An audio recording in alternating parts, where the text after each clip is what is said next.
राधे राधे दोस्तों, आगे की कथा जानने के लिए 13वां अध्याय सुनिए। तो आइए दोस्तों, अगर आपने मेरे चैनल को अभी तक सब्सक्राइब नहीं किया है तो सब्सक्राइब कर लेना, ताकि सारे अध्याय आप सुन सकें, तभी आपको पूरी कथा समझ में आएगी। तो आइए कथा को शुरू करते हैं। दैत्यों की तीक्ष्ण प्रहारों से व्याकुल देवता इधर उधर भागने लगे। तब इंद्र आदि को इस प्रकार भयभीत देखकर गरुड़ पर चढ़े भगवान युद्ध में आगे बढ़े। उन्होंने अपना सारंग नामक धनुष उठाकर बड़े जोर से टंकार किया। त्रिलोक गूंज उठा। पल मात्र में ही भगवान विष्णु ने हजारों दैत्यों के सिर काट गिराए। यह देखकर जलेंद्र के क्रोध की सीमा न रही। फिर तो भगवान विष्णु और जलेंद्र का महान संग्राम हुआ। बाणों से आकाश भर गया।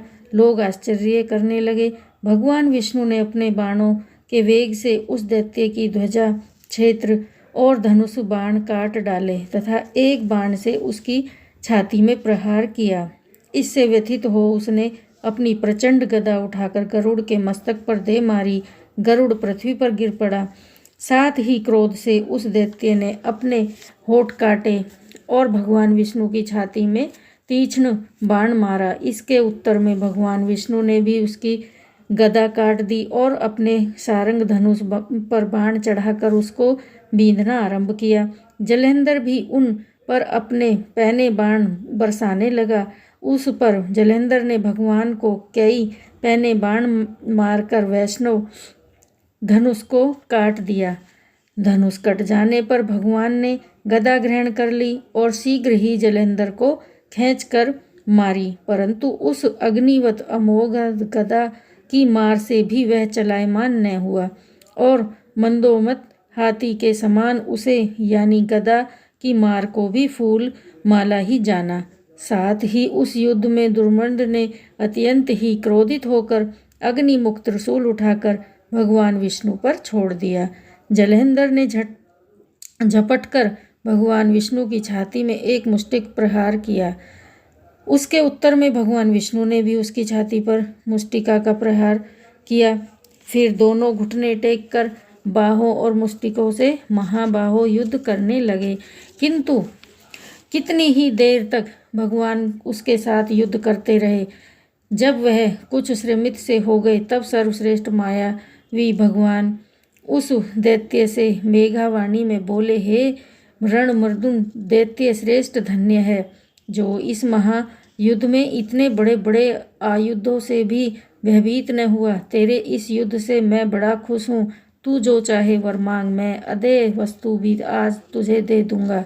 मायावी भगवान विष्णु की ऐसी वाणी सुनकर जलेंद्र ने कहा, हे भावुक, यदि आप मुझ पर खुश हैं तो यह वर दीजिए कि आप मेरी बहन के साथ अपने सारे कुटुंबियों सहित मेरे घर पर निवास करें।